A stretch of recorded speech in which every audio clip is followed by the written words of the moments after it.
Hey friends, I'm Jess, and I want to show you something. The other day, I was hanging out with my friends, and we did this challenge, and it was so funny. Take a look. Okay, before I show you this, let me explain how it works. This challenge is called Never Have I Ever. Me and my friends all had a bottle of water, and every time we had done the thing that was mentioned, we took a sip of water until we couldn't fit any more water in our mouth, and we had to spit it out. The last person with water in their mouth wins. Never have I ever used Roblox. Never have I ever used Netflix. Never have I ever used Cash App, Venmo, or Apple Pay. Never have I ever used DoorDash or Uber Eats. Okay, I know that was pretty funny, but what does all of that stuff have in common? They're all things we can have because of technology. They're things that can make life easier and more fun and just better all around. But while technology helps make those parts of life easier, it can also make things more complicated.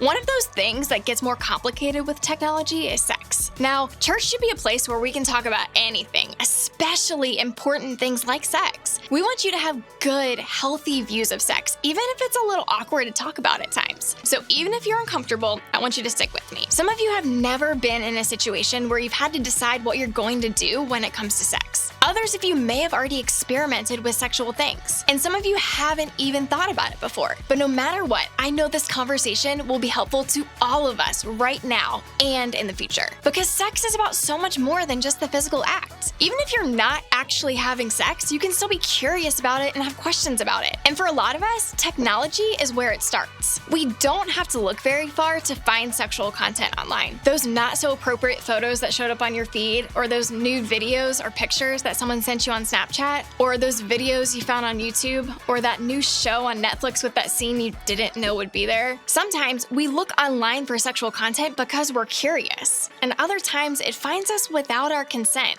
Giving our consent means we've agreed to do something or allow something to happen. So when we see sexual content online that we didn't ask to see, that's happening without our consent, and that's not fair. Of course, one of the biggest ways sex can show up in our lives through technology is in the form of pornography. Pornography is any picture, video, or written material that shows or describes sex, sexual acts, or naked bodies in ways meant for sexual enjoyment. Pornography exposes us to sex in ways that we might not be prepared for. It's kind of like this.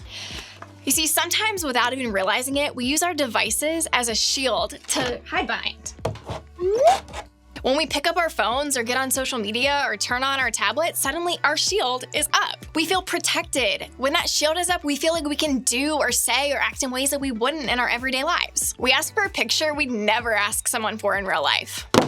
We send a DM saying something we'd never say to someone's face. We post that TikTok doing something we probably wouldn't do except for online.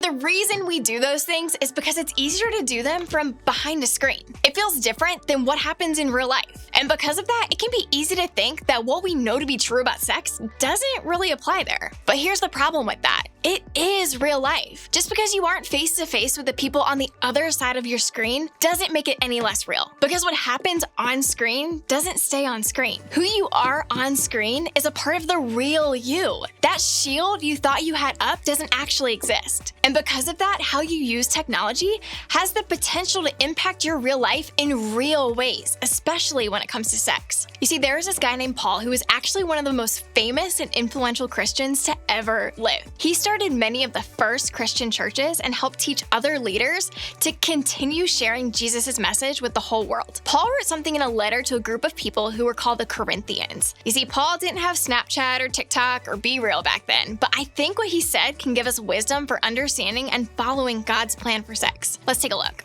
Run from sexual sin. No other sin so clearly affects the body as this one does. For sexual immorality is a sin against your own body. You see, Paul's words here are so important. Notice he didn't say run from sex. Instead, he said run from sexual sin. There's a big difference there. Sex itself is good because God made it good. You don't need to run from something that was created for your good. But when sex happens outside of the way it was created, which is for marriage, then it can become unhealthy pretty quickly. Because sexual sin is about so much more than sex itself. That's why I think Paul told us to run from it. He knew sex used in ways that it wasn't created for can bring a lot of hurt to others and ourselves. And yes, that includes technology. What's so dangerous about technology is that it gives us the opportunity to talk about, get noticed for, or try sexual things without actually having sex. And that can make it feel like it's not that big of a deal. But according to Paul, that's not the case. I think that's why this passage doesn't just say something like, be careful when it comes to sexual sin. No, Paul literally said run, because he wanted us to know that not following God's plan for sex is a big deal. And his words apply to what we do online too. In fact, I think if Paul wrote this today, he might have written something like, run from posting that sexual picture on your Snapchat story. Run from the message asking you for nude photos or videos. Run from pornographic videos you find online. In other words, I think we need to remember that technology is good and technology is powerful. For all the great ways we can use technology to connect and to learn and just make life easier, it can also have a powerful impact on our lives when it comes to sex. And that's why choosing to be wise here matters so much. You see, what we do online has the potential to affect our sexual integrity, which is when we choose to respond to the sexual desires we feel, think about, or experience in a way that honors ourselves and others and God. Sexual integrity is the goal. It's the plan that God gave us for sex. So when we treat technology like it's not included in God's plan for our lives for sex, we could end up doing something online that doesn't honor ourselves or others or God. Now, let me pause here to make something really clear. If you've received sexual photos or videos or words that you didn't want or ask for, you are not the one to blame. You aren't responsible for other people's actions and words. It's something that happened without your consent, and that makes it wrong. Being on the receiving end of those things online doesn't change the way God sees you, and it doesn't change your ability to use technology with sexual integrity. In fact, part of choosing sexual integrity for yourself is telling an adult you trust, like a group leader or a parent, when someone introduces you to sexual things online without your consent. And another part of choosing sexual integrity means choosing what we do with the things we receive without our consent. Even though we aren't responsible for that, we are responsible for what we do with that material afterwards. Talking to an adult you trust is a great place to start. We want to help you make the best choices for yourself when it comes to sex, to help you run from the things online that aren't healthy or good for you, so you can choose God's best for you in this and in all areas of your life.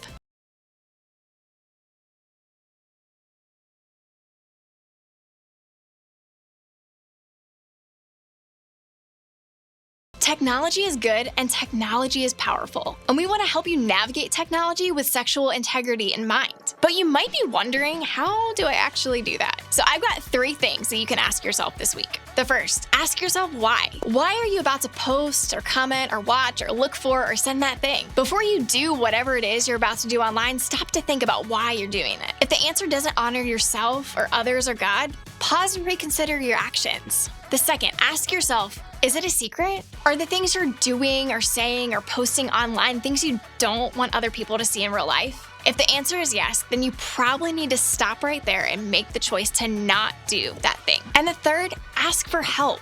If you're struggling with choosing sexual integrity online, open up to a parent, a trusted friend, or a group leader. In fact, asking for help could be the first step to help you choose sexual integrity when it comes to technology. And it is never too late to start doing that. Remember, technology is good and technology is powerful. It's something that can bring a lot of help or a lot of harm our way, depending on how we use it. And the truth is, we all need help figuring out how to use technology in a way that's healthy for us.